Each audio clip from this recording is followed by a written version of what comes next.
Hello welcome to GRTV. వ్యవసాయ భూములకు ఎలాంటి షరతులు లేకుండా రైతు భరోసా ఇస్తామన్న రేవంత్ రెడ్డి. రాళ్లు, రప్పలు, గుట్టలు, రోడ్లు, పరిశ్రమలకు ఇచ్చిన భూములు, రియల్ ఎస్టేట్స్ వెంచర్లు కలిగిన భూములకు రైతు భరోసా ఇవ్వబోమని తెలంగాణ ముఖ్యమంత్రి రేవంత్ రెడ్డి స్పష్టం చేశారు. రైతులకు ఎలాంటి పరిస్థితుల్లో అన్యాయం జరగనివ్వమని తెలిపారు. ఈ రోజు సచివాలయంలో సీఎం అధ్యక్షతన తెలంగాణ కేబినెట్ సమావేశం జరిగింది. సచివాలయంలో 3 గంటల పాటు ఈ కేబినెట్ సమావేశం జరిగింది.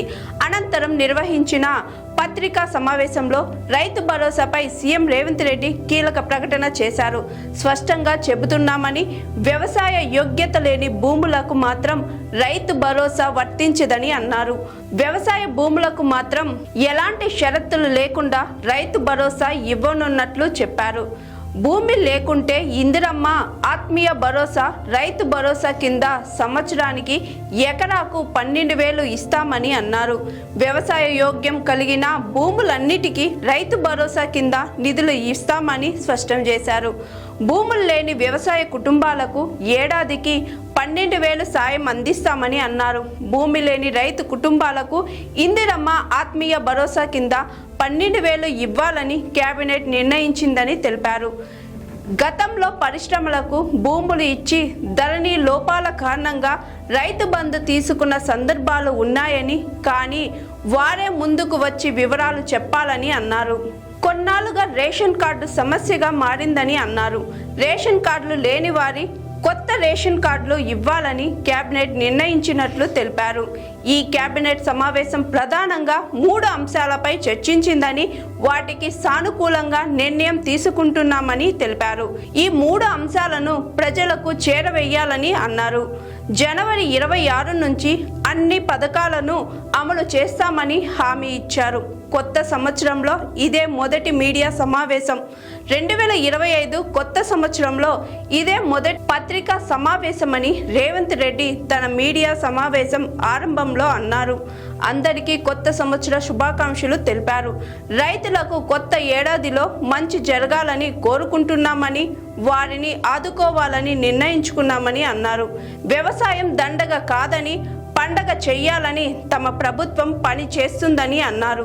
సన్న బియ్యం పంపిణీ, కొత్త మండల ఏర్పాట్లపై కేబినెట్లో చర్చ జరిగింది. సమావేశంలో పలు కీలక అంశాలపై చర్చించారు. అందులో భాగంగా కేబినెట్లో పలు ముఖ్యమైన నిర్ణయాలు తీసుకున్నారు. ఈ ఎజెండాలో 22 అంశాలు ఉన్నాయి. అందులో రైతు భరోసాకి ఆమోద ముద్ర, ఇందిరమ్మ ఇల్లు, బీసీ రిజర్వేషన్లు, నూతన మండలాల ఏర్పాట్లు, రేషన్ కార్డులు జారీ, సన్నబియ్యం ఎప్పటి నుంచి ఇవ్వాలి, అంతేకాకుండా పాలమూరు రంగారెడ్డి ఎత్తిపోతుల పథకానికి సీఎం రేవంత్ రెడ్డి మాజీ కేంద్ర మంత్రి సుధీని జైపాల్ రెడ్డి పేరు పెట్టాలని తెలంగాణ కేబినెట్ నిర్ణయం తీసుకుంది. సింగూరు ప్రాజెక్టుకు మంత్రి దామోదర రాజనరసింహ తండ్రి దివంగత మంత్రి రాజనరసింహ పేరు పెట్టాలని నిర్ణయం తీసుకున్నారు. పాలమూరు రంగారెడ్డి ప్రాజెక్టులకు ప్యాకేజీ 2 వ్యయం అంటే 1784 కోట్లకు పెంచుతూ కేబినెట్ నిర్ణయం తీసుకుంది.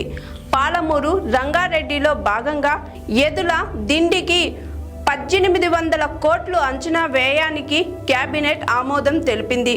మరోవైపు పంచాయతీరాజ్, రూరల్ మండల్ డెవలప్మెంట్ డిపార్ట్మెంట్లో 588 కారుణ్య నియామకాలు కేబినెట్ గ్రీన్ సిగ్నల్ ఇచ్చింది. చూశారు కదండి. ఇలాంటి ఇంట్రెస్టింగ్ వీడియోస్ కోసం జిఆర్టీవీ ఛానల్ని చూస్తూనే ఉండండి. Hi, this is Swathi.